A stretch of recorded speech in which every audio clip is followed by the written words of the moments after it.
अगर आप एक चक्र को भी जागृत कर लेते हो तो आप उन 65% लोगों से आगे रहोगे जो नॉर्मल लाइफ में जीवन जी रहे हैं। अगर आप 3 चक्र को जागृत कर लेते हो तो आप उन 95% लोगों से आगे रहोगे जो आध्यात्मिक जीवन की सीढ़ियां चढ़ने का प्रयास कर रहे हैं। और अगर आपने 5 चक्र को जागृत कर लिया तो आप उन 99% लोगों से आगे रहोगे जो पूरा जीवन इन चक्रों को जागृत करने में बिताए हैं। और अगर आपने 7 चक्रों को जागृत कर लिया तो आप उन 1% लोगों में शामिल हो सकते हो जो जीवन में हर चीज को हासिल कर सकते हैं। 1% मतलब यह आंकड़ा कम नहीं है। आज की भारत की जनसंख्या के हिसाब से 1% मतलब लगभग 1,41,00,000 लोग। मुझे नहीं लगता कि 7 चक्र जिनके जागृत होंगे वह इतने सारे लोग होंगे। 1% के 1/4 हिस्से के बराबर भी नहीं होंगे। क्या इतना मुश्किल होता है 7 चक्रों को जागृत करना? तो मैं कहूंगा हाँ भी और नहीं भी। हाँ और नहीं क्यों, यह मैं आपको आगे बताऊंगा। मानवीय संकल्प शक्ति की क्षमता असीम है। उसको जागृत करना और सदुद्देश्य के लिए प्रयुक्त कर रखना संभव हो सके तो कुछ भी बन सकना और कुछ भी कर सकना संभव हो सकता है। उससे पहले जान लेते हैं चक्र क्या होते हैं। वैसे तो चक्र का मतलब गोलाकार होता है क्योंकि इसका संबंध शरीर में ऊर्जा के एक आयाम से दूसरे आयाम की ओर गति से है, इसीलिए इसे चक्र कहते हैं। हमारे शरीर में हजारों ऊर्जा के भंवर चक्कर काट रहे हैं किसी गैलेक्सी की तरह, लेकिन उनमें भी 114 चक्रों को मुख्य माना गया है। इन 114 में से भी मोटे तौर पर 7 चक्रों की सबसे ज्यादा चर्चा की गई है, जहां ऊर्जा वर्तुलाकार में चक्कर लगा रही है जिसके कारण हमारा जीवन चलता है। विज्ञान ने भी इन चक्रों की सूक्ष्म उपस्थिति को माना है। भारतीय पारंपरिक औषधि विज्ञान के अनुसार ये चक्र हमारे शरीर में सुप्तावस्था में रहते हैं, हालांकि ये ऊर्जा के केंद्र हैं। इनको अंग्रेजी में एनर्जी सिस्टम भी कहा जाता है। बताने के लिए तो बहुत कुछ है शरीर के चक्रों के ऊपर, मगर फिर वीडियो बहुत बड़ी हो जाएगी और बड़ी वीडियो को आप ठीक से देखोगे नहीं, इसीलिए बहुत ही कम शब्दों में बताने का प्रयास करूंगा। मगर आपसे रिक्वेस्ट है, अगर आपको थोड़ी सी भी ज्ञान की जिज्ञासा है तो वीडियो को बिना स्किप किए अंत तक देखिए, क्योंकि आज मैं शरीर के 7 चक्रों का राज खोलूंगा। ये वीडियो देखने के बाद अगर आप चाहो तो हर एक चक्र को आप खोल सकते हो। तो चलिए आगे चलते हैं। इस वीडियो में हम जानेंगे मानव शरीर में 7 चक्रों का क्या प्रभाव होता है, हर एक चक्र को कैसे जागृत किया जा सकता है, 7 चक्र के बीज मंत्र भी बताएंगे जिससे चक्रों को खोलने में आसानी होगी, और हर एक चक्र के जागृत होने के बाद आपको कौन सी शक्ति प्राप्त होगी। 7 चक्रों को जागृत करते समय क्या क्या सावधानियां रखनी चाहिए, इन सब की जानकारी हम आपको इस वीडियो में देंगे। यह मानव शरीर अनंत रहस्यों से भरा हुआ है जिसका हमारे वेदों में वर्णन मिलता है। आप इस दुनिया की हर चीज को हासिल कर सकते हो। आपके इसी शरीर में इतनी शक्तियां हैं जितनी देवी देवताओं में हैं, मगर उन्हें जागृत करना पड़ेगा। वह सारी शक्तियां अभी सुसुप्ति अवस्था में आपके शरीर में हैं। तो उन्हीं शक्तियों को आज हम जागृत करेंगे, मतलब शक्तियों को जागृत करने का ज्ञान देंगे। आगे आपके ऊपर है कि आप इस ज्ञान का कितना हिस्सा अपने आचरण में ला सकते हो। हमारा सबसे पहला चक्र है मूलाधार चक्र, जिसे रूट चक्र भी कहा जाता है। शरीर के 7 मुख्य चक्रों में से यह पहला चक्र है। इसका संबंध सुरक्षा, स्थिरता और भौतिक आवश्यकताओं से होता है। मूलाधार चक्र का स्थान व्यक्ति के गुदा और लिंग के बीच में होता है। यह 4 पंखुड़ियों वाला आधार चक्र है। 99.9% लोगों की चेतना इसी चक्र पर अटकी रहती है और वे इसी चक्र में रहकर मर जाते हैं। जिनके जीवन में भोग, संभोग और निद्रा की प्रधानता है, उनकी ऊर्जा इसी चक्र के आसपास एकत्रित रहती है। मूलाधार चक्र का बीज मंत्र है लम। मूलाधार चक्र जगाने की विधि। मनुष्य जब तक पशुवत है तब तक वह इस चक्र में जी रहा है, इसीलिए भोग, निद्रा और संभोग पर संयम रखते हुए मूलाधार चक्र के स्थान पर ध्यान केंद्रित करें। ऐसा करने से मूलाधार चक्र जागृत होने लगता है। इसको जागृत करने का दूसरा नियम है यम और नियम का पालन करते हुए साक्षी भाव में रहना। मैं यहाँ पर कुछ आसन बताऊंगा जिससे आपको मूलाधार चक्र को जागृत करने में सहायता मिलेगी।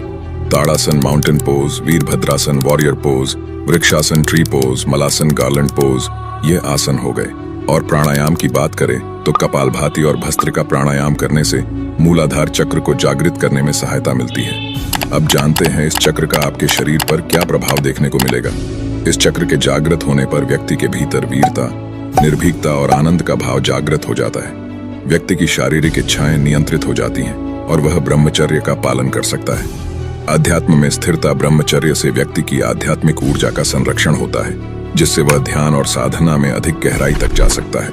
मूलाधार चक्र के विषय में ध्यान में रखने योग्य बात, मूलाधार चक्र का जागरण धीरे धीरे होता है और इसके लिए धैर्य और निरंतर अभ्यास की आवश्यकता होती है।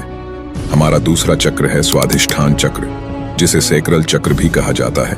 स्वाधिष्ठान चक्र शरीर के 7 प्रमुख चक्रों में दूसरा चक्र है, जिसे संस्कृत में स्व मतलब स्वयं और अधिष्ठान मतलब स्थान शब्दों से मिलाकर स्वाधिष्ठान कहा गया है। यह चक्र मनुष्य के भीतर आत्मा के व्यक्तिगत निवास स्थान को दर्शाता है और जीवन ऊर्जा के प्रवाह का मुख्य स्रोत माना जाता है। यह वह चक्र है जो लिंग मूल से 4 अंगुल ऊपर और नाभि के नीचे स्थित है, जिसकी 6 पंखुड़ियां हैं और इसका रंग नारंगी यानी ऑरेंज है। स्वाधिष्ठान चक्र व्यक्ति को आत्मचेतना की ओर प्रेरित करता है। इस चक्र के जागरण से व्यक्ति अपने अंदर छिपी आत्मीय और आध्यात्मिक संभावनाओं को पहचानने लगता है। अगर आपकी ऊर्जा इस चक्र पर ही एकत्रित है तो आपके जीवन में आमोद प्रमोद, मनोरंजन, जो घूमना फिरना और मौज मस्ती करने की प्रधानता रहेगी। ये सब करते हुए ही आपका जीवन कब व्यतीत हो जाएगा आपको पता भी नहीं चलेगा और हाथ फिर भी खाली रह जाएंगे। स्वाधिष्ठान चक्र का बीज मंत्र है वम स्वाधिष्ठान चक्र जागृत करने की विधि आपको मैं एक बार में ही बताना चाहूंगा। आध्यात्मिक जीवन में ऊपर उठने के लिए ध्यान, प्राणायाम या कोई भी आसन करते हो तो आपको अपने रीढ़ की हड्डी सीधी रखनी है, आंखें बंद करें और स्वाधिष्ठान चक्र का ध्यान करें, जो नाभि के ठीक 2 इंच नीचे जननांगों के पास स्थित है। एक चमकता हुआ नारंगी ऑरेंज रंग का प्रकाश इस चक्र में देखने का प्रयास करें। ध्यान के दौरान आप वाम मंत्र का उच्चारण कर सकते हैं, जो इस चक्र का बीज मंत्र है। 20 से 25 मिनट तक रोजाना इस ध्यान को करें। स्वाधिष्ठान चक्र जागृत करने में उपयोगी आसन: बद्ध कोणासन butterfly pose, Uttanasana forward bend, Paschimottanasana seated forward bend. उपयोगी प्राणायाम अनुलोम विलोम और भ्रामरी प्राणायाम। यह आसन और प्राणायाम स्वाधिष्ठान चक्र को जागृत करने में उपयोगी हो सकते हैं। अगर आपके जीवन में मनोरंजन या फिल्म देखने की आदत है तो आपको थोड़ी कठिनाइयां आ सकती हैं, क्योंकि नाटक और फिल्में सच्ची नहीं होती, लेकिन उससे जुड़कर व्यक्ति की चेतना को बेहोशी की हालत में धकेलती है। इनसे आप जो अनुभव करते हैं वह आपके बेहोश जीवन जीने का प्रमाण है, क्योंकि जो साधक होता है वह इस संसार को माया और नाटक मानकर चलता है। तो नाटक और फिल्मों की बात ही छोड़ दो। स्वाधिष्ठान चक्र का आपके शरीर पर क्या प्रभाव देखने को मिलेगा? इसके जागृत होने पर क्रूरता, गर्व, आलस्य, प्रमाद, अवज्ञा, अविश्वास आदि दुर्गुणों का नाश होता है। सिद्धियां प्राप्त करने के लिए जरूरी है कि आपके जीवन से ऊपर वाले सारे दुर्गुण समाप्त हों, तभी सिद्धियां आपका द्वार खटखटाएंगी। वैसे तो हर एक चक्र के ऊपर आधे से 1 घंटे की वीडियो बनती, मगर मैं आपको बहुत ही कम शब्दों में और अच्छी तरह से बताने का प्रयास कर रहा हूं, तो प्लीज वीडियो को बिल्कुल स्किप मत करना दोस्तों, नहीं तो आप बहुत ही महत्वपूर्ण जानकारी मिस कर सकते हो। तीसरा चक्र है मणिपुर चक्र, जिसे सोलर प्लेक्सस चक्र या नाभि चक्र भी कहा जाता है। यह चक्र नाभि के पीछे स्थित होता है। मणिपुर शब्द का अर्थ है रत्नों का शहर या मणियों की आभा, जो यह दर्शाता है कि यह चक्र व्यक्ति के अंदर छिपी हुई शक्तियों और संभावनाओं का प्रतिनिधित्व करता है। इसका तत्व अग्नि है, जो प्रकाश, गर्मी और परिवर्तन का प्रतीक है। यह 10 कमल की पंखुड़ियों से युक्त है। जिस व्यक्ति की चेतना या ऊर्जा यहाँ एकत्रित है उसे काम करने की धुन सी रहती है। ऐसे लोगों को कर्मयोगी कहते हैं। मणिपुर चक्र का बीज मंत्र है रम। मणिपुर चक्र को कैसे जागृत करें? मणिपुर चक्र पर ध्यान केंद्रित करके इसकी ऊर्जा को जागृत किया जा सकता है। ध्यान के दौरान नाभि क्षेत्र पर ध्यान केंद्रित करें और वहां गर्मी या ऊर्जा का अनुभव करने का प्रयास करें। और ध्यान के दौरान आप राम मंत्र का उच्चारण कर सकते हैं, जो इस चक्र का बीज मंत्र है।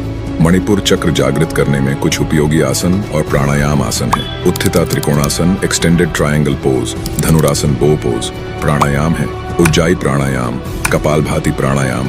इनका अभ्यास रोज करना चाहिए। इस चक्र का आपके शरीर पर क्या प्रभाव होगा? इसके सक्रिय होने से तृष्णा, ईर्ष्या, चुगली, लज्जा, भय, घृणा, मोह आदि कषाय कल्मश दूर हो जाते हैं। यह चक्र मूल रूप से आत्मशक्ति प्रदान करता है। सिद्धियां प्राप्त करने के लिए आत्मवान होना जरूरी है। आत्मवान होने के लिए यह अनुभव करना जरूरी है कि आप शरीर नहीं, आत्मा है। आत्मशक्ति, आत्मबल और आत्मसम्मान के साथ जीवन का कोई भी लक्ष्य दुर्लभ नहीं। हमारा चौथा चक्र है अनाहत चक्र। अनाहत चक्र हृदय के क्षेत्र में स्थित होता है, यानी छाती के बीच में, स्तन के ठीक बीच में। इसे हृदय चक्र भी कहा जाता है, क्योंकि यह प्रेम, दया और आत्म साक्षात्कार का केंद्र माना जाता है। इसका प्रतीक 12 पंखुड़ियों वाला हरा कमल है। प्रत्येक पंखुड़ी मानव भावनाओं का प्रतीक होती है। इसके भीतर 2 त्रिकोण होते हैं, एक ऊपर की ओर और एक नीचे की ओर, जो पृथ्वी और आकाश के मिलन का प्रतीक है। अनाहत चक्र का बीज मंत्र है यम। अनाहत चक्र कैसे जागृत करें? हृदय पर संयम करने और ध्यान लगाने से यह चक्र जागृत होने लगता है। खासकर रात्रि को सोने से पूर्व इस चक्र पर ध्यान लगाने से यह अभ्यास से जागृत होने लगता है और सुषुम्ना नाड़ी इस चक्र को भेद कर ऊपर गमन करने लगती है। अनाहत चक्र जागृत करने में कुछ उपयोगी आसन और प्राणायाम आसन है। भुजंगासन, उष्ट्रासन, धनुरासन, गोमुखासन प्राणायाम है। उज्जाई प्राणायाम, अनुलोम विलोम प्राणायाम, भस्त्रिका प्राणायाम, इनका अभ्यास रोज करने से अनाहत चक्र जागृत करने में सहायता मिलती है। अनाहत चक्र का बीज मंत्र यम है। इसे ध्यान के दौरान अभ्यास में लाया जा सकता है। इस चक्र का आपके शरीर पर क्या प्रभाव होगा? इसके सक्रिय होने पर छल, कपट, हिंसा, कुतर्क, चिंता, मोह, दंभ, अविवेक और अहंकार समाप्त हो जाते हैं। इस चक्र के जागृत होने से व्यक्ति के भीतर प्रेम और संवेदना का जागरण होता है। इसके जागृत होने पर व्यक्ति के अंदर ज्ञान स्वतः ही प्रकट होने लगता है। व्यक्ति अत्यंत आत्मविश्वासु, सुरक्षित, चारित्रिक रूप से जिम्मेदार एवं भावनात्मक रूप से संतुलित व्यक्तित्व वाला बन जाता है। ऐसा व्यक्ति अत्यंत हितैषी एवं बिना किसी स्वार्थ के मानवता प्रेमी एवं सर्वप्रिय बन जाता है। वीडियो को बिल्कुल स्किप मत करना दोस्तों, क्योंकि वीडियो के लास्ट में इन सब का सार निकाल कर मैं आपको बताऊंगा और आपको कुछ सावधानियां भी बताऊंगा, जिसको आपको अपने ध्यान में रखते हुए चक्रों को जागृत करने का प्रयास करना होगा। तो चलिए चलते हैं विशुद्ध चक्र की ओर। 5वां चक्र है विशुद्ध चक्र। विशुद्ध चक्र शरीर में गर्दन के आधार पर स्थित होता है, जिसे कंठ चक्र भी कहा जाता है। विशुद्ध चक्र का तत्वाकाश है, जो व्यापकता, शुद्धता और स्वतंत्रता का प्रतीक है। इसका रंग नीला है, जो शांति, सच्चाई और स्वच्छता का प्रतीक माना जाता है। विशुद्ध चक्र को 16 पंखुड़ियों वाला कमल कहा जाता है। विशुद्ध चक्र का बीज मंत्र हम है। विशुद्ध चक्र को जागृत करने के तरीके। बीज मंत्रों का जाप करने से चक्र की ऊर्जा को जागृत किया जा सकता है। जब कोई इस मंत्र का निरंतर जाप करता है तो चक्र की ध्वनि कंपन पैदा करती है, जो जागृति की प्रक्रिया को तेज करती है। विशुद्ध चक्र को जागृत करने की ध्यान विधि। ध्यान करते समय गले के क्षेत्र में आकाश तत्व पर ध्यान केंद्रित करें। इस दौरान नीले प्रकाश की कल्पना करें, जो गले के केंद्र में स्थित है और पूरे शरीर में शांति और संतुलन फैला रहा है। विशुद्ध चक्र जागृत करने में कुछ उपयोगी आसन और प्राणायाम आसन है। Sarvangasana, shoulder stand, matsyasana, fish pose, सिंहासन, लायन पोज, अर्ध मत्स्येंद्रासन प्राणायाम है। उज्जाई प्राणायाम, भ्रामरी प्राणायाम, इनका अभ्यास रोज करने से विशुद्ध चक्र जागृत करने में सहायता मिलती है। इस चक्र का आपके शरीर पर क्या प्रभाव होगा? विशुद्ध चक्र जागृत होने पर आपको 16 कलाओं और 16 विभूतियों का ज्ञान हो जाता है। विशुद्ध चक्र जागृत होने से मनुष्य अपनी भूख और प्यास को रोक सकता है, वहीं मौसम के प्रभाव को भी रोका जा सकता है। दोस्तों, अगर आपको हर एक चक्र के ऊपर स्पेशल वीडियो चाहिए तो कमेंट में चक्र लिखो। हमारा छठा चक्र है आज्ञा चक्र। आज्ञा चक्र हमारे माथे के बीच, भौहों के बीच स्थित होता है। इसे अंग्रेजी में थर्ड आई चक्र या ब्राउ चक्र भी कहा जाता है। यह चक्र हमारे दोनों भौहों के मध्य मस्तिष्क के गहरे भाग में स्थित होता है और इस चक्र का मुख्य संबंध हमारी अंतर्दृष्टि और बुद्धिमत्ता से है। इस चक्र का वर्णन शास्त्रों में हमारे आंतरिक ज्ञान के द्वार के रूप में किया गया है।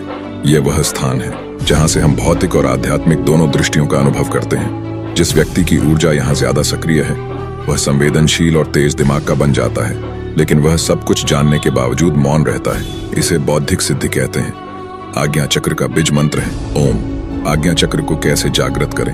भ्रुकुटी के मध्य ध्यान लगाते हुए साक्षी भाव में रहने से यह चक्र जागृत होने लगता है। आज्ञा चक्र को जागृत करने के लिए ध्यान, प्राणायाम और बीज मंत्र का अभ्यास महत्वपूर्ण होता है। ध्यान कैसे करें? साक्षी भाव में रहें और आज्ञा चक्र का ध्यान करें। ध्यान करते समय अपनी दृष्टि को भौहों के बीच केंद्रित करें। इस ध्यान को त्राटक ध्यान भी कहा जाता है, जिसमें एक बिंदु पर दृष्टि को स्थिर करना होता है। नियमित रूप से इस ध्यान का अभ्यास करने से आज्ञा चक्र का जागरण होता है। आज्ञा चक्र को खोलने में सहायक प्राणायाम, नाड़ी शोधन प्राणायाम, भ्रामरी प्राणायाम और अनुलोम विलोम प्राणायाम आज्ञा चक्र को जागृत करने में सहायक होते हैं। विशेष रूप से नाड़ी शोधन प्राणायाम नाड़ियों को शुद्ध करता है, जिससे आज्ञा चक्र की ऊर्जा का प्रवाह होता है। बीज मंत्र। आज्ञा चक्र का बीज मंत्र ओम है। इस मंत्र का जप करते समय ध्यान केंद्रित करके गहरे श्वास प्रश्वास के साथ इसका उच्चारण करें। यह आपके भीतर की चेतना को जागृत करता है और आज्ञा चक्र की ऊर्जा को सक्रिय करता है। सहायक आसन, बालासन, चाइल्ड्स पोज, शीर्षासन, headstand, Paschimottanasana, seated forward bend. इस चक्र का आपके शरीर पर क्या प्रभाव होगा? यहाँ अपार शक्तियाँ और सिद्धियाँ निवास करती हैं। इस आज्ञा चक्र को जागृत करने से आपको बहुत सारी शक्तियों का अनुभव होगा। आज्ञा चक्र जागृत होने से व्यक्ति सिद्ध पुरुष हो जाता है। उसको वाक सिद्धि प्राप्त हो जाती है। वह जो बोलेगा वह सत्य होगा। ये सारी शक्तियां उस व्यक्ति की नहीं है, उसने जो तप किया है उसका यह प्रभाव है। हमारा लास्ट चक्र यानी 7वां चक्र है सहस्रार चक्र। सहस्रार की स्थिति मस्तिष्क के मध्य भाग में है, अर्थात जहां चोटी रखते हैं। यदि व्यक्ति यम, नियम, आसन, प्राणायाम का पालन करते हुए यहाँ तक पहुंच गया है तो वह आनंदमय शरीर में स्थित हो गया है। ऐसे व्यक्ति को संसार, संन्यास और सिद्धियों से कोई मतलब नहीं रहता है। सहस्रार चक्र का बीज मंत्र ओम है। यहाँ पर समझने वाली बात, दोनों चक्रों का बीज मंत्र ओम है, लेकिन इनके प्रभाव अलग अलग हैं। जहां आज्ञा चक्र अंतर्ज्ञान और मानसिक स्पष्टता के लिए है, वही सहस्रार चक्र आत्मज्ञान और ब्रह्मांडीय चेतना से संबंध का केंद्र है। सहस्रार चक्र कैसे जागृत करें? मूलाधार से होते हुए ही सहस्रार तक पहुंचा जा सकता है। लगातार ध्यान करते रहने से यह चक्र जागृत हो जाता है और व्यक्ति परमहंस के पद को प्राप्त कर लेता है। सहस्रार चक्र का बीज मंत्र ओम है। आपको ओम का जाप भी इस चक्र को जागृत करने में सहायक हो सकता है। सहस्रार चक्र को जागृत करने में सहायक आसन और प्राणायाम आसन है। Shirshasana headstand, padmasana lotus pose, shavasana corpse pose. सहस्रार चक्र जागरण के लिए प्राणायाम, ब्राह्मरी प्राणायाम, नाड़ी शोधन प्राणायाम, उज्जाई प्राणायाम, ध्यान मेडिटेशन के द्वारा सहस्रार चक्र जागृत होता है। सहस्रार चक्र का आपके शरीर पर क्या प्रभाव होगा? शरीर संरचना में इस स्थान पर अनेक महत्वपूर्ण विद्युतीय और जैवीय विद्युत का संग्रह है। यही मोक्ष का द्वार है। सहस्रार चक्र जागृत होने के बाद आपको सर्वोच्च ज्ञान, अल्टीमेट नॉलेज, आत्म साक्षात्कार, सेल्फ रियलाइजेशन, ब्रह्मांडीय ऊर्जा से संबंध, कनेक्शन विद कॉस्मिक एनर्जी, भौतिक और आध्यात्मिक उत्थान, शांति, आनंद और परम सुख की अनुभूति होगी। सहस्रार चक्र के जागृत करने के दौरान आपको कुछ सावधानियां रखनी होगी।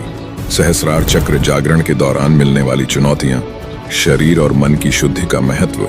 सहस्रार चक्र जागरण करने से पहले बाकी चक्रों का संतुलन में होना आवश्यक है। जैसे कि मैंने पहले बताया था, हाँ भी और नहीं भी का कारण बताता हूँ। 7वां चक्र खोलने के बारे में तो आपको जानकारी हो गई, मगर इनमें और भी कुछ बहुत ही महत्वपूर्ण सावधानियां आपको रखनी होगी। जैसे कि एक एक करके धीरे धीरे एक चक्र की ऊर्जा को संतुलन में रखते हुए आपको दूसरे, तीसरे, चौथे चक्र की ओर बढ़ना है। दूसरा है, आपको भोजन सात्विक करना होगा। खट्टा, मीठा, तीखा, नॉनवेज, चटपटा भोजन तथा शराब, तंबाकू आदि का त्याग आवश्यक है। खट्टा, मीठा, तीखा भोजन त्यागना यह भी एक प्रकार का तप है। यह तप आपके शरीर के चक्र को खोलने में सहायक होगा। तीसरा है, आपको ब्रह्मचर्य का पालन करना होगा। ज्यादा क्रोध, ज्यादा लोभ, अहंकार को दूर रखना होगा। यह सब आपको शुरुआत में ही करना होगा। जब चक्र जागृत होंगे तो बाद में यह सब अपने आप होने लगेगा। और एक बात दोस्तों, आपको सनातन धर्म को आगे बढ़ाने के लिए परमार्थ मार्ग यूट्यूब चैनल को सब्सक्राइब करना है, ताकि सनातन धर्म का ज्ञान, प्रचार प्रसार बढ़ता रहे। वीडियो को अभी तक लाइक नहीं किया तो कर दो प्लीज, और एक कमेंट जरूर करना। चौथा है, ये सारी प्रक्रिया आपको एक अनुभवी गुरु के मार्गदर्शन में करनी चाहिए। चक्रों को जागृत करने का कार्य बिना अनुभवी गुरु के मार्गदर्शन के नहीं करना चाहिए। गुरु का होना इसलिए महत्वपूर्ण है क्योंकि इसी प्रकार से कुंडलिनी शक्ति को भी जागृत किया जाता है। इसमें किसी भी गलती से मानसिक और शारीरिक समस्याएं उत्पन्न हो सकती हैं।